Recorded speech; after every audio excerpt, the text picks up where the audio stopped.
ആലപ്പുഴ പുറക്കാട് ഒറ്റപ്പനയിൽ ഒറ്റയ്ക്ക് താമസിച്ചിരുന്ന സ്ത്രീയെ വീട്ടിൽ മരിച്ച നിലയിൽ കണ്ടെത്തി. കേസിൽ സമീപവാസിയായ അബൂബക്കറിനെ അറസ്റ്റ് ചെയ്തു.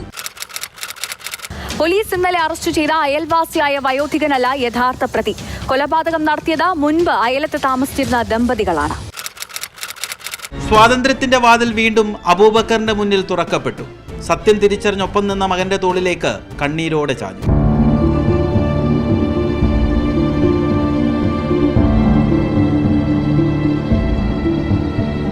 മുഖത്ത് ചിരിയുണ്ടെങ്കിലും ഉള്ളു നീറുകയാണ്. കുറച്ചു ദിവസമെങ്കിലും കൊലപാതകിയായി ജയിലിൽ കഴിഞ്ഞ ഇരുണ്ട ദിവസങ്ങൾ നെഞ്ചു പൊള്ളിക്കുന്നുണ്ട്. അതെ, എൻ്റെ മോനെ ജോലി കളയെന്ന് പറഞ്ഞു. ജോലി കളയുമ്പം അവരെ 10-30 പോലീസുകാരും ഒരു SI വന്ന് എന്ത് എനിക്കൊന്നും പറയാൻ സാധിച്ചിട്ട് അവിടെ. അപ്പോൾ എൻ്റെ മോനെ ഒഴിവാക്കുക, എന്നെ കൊന്നാൻ മരിച്ചാൽ എൻ്റെ മോനൊന്നും പറ്റുന്നു പറഞ്ഞു. അതാണ് ഞാൻ പറഞ്ഞത്. എന്നോട് എന്ത് ചോളാൻ പറഞ്ഞു. മാനം മാത്രമല്ല, ഉണ്ടായിരുന്ന പള്ളിയിലെ ചെറിയ ജോലിയും അബൂബക്കറിന് നഷ്ടമായി. ഇവിടുത്തെ പ്രസിഡന്റ് വിളിച്ച് സമീപിച്ചായിരുന്നു. തിരിച്ച് കിട്ടും എന്നുള്ള വിശ്വാസം ഉണ്ട് എനിക്ക്. പക്ഷേ വേണമെന്ന് പറയാൻ ഒക്കത്തില്ലല്ലോ.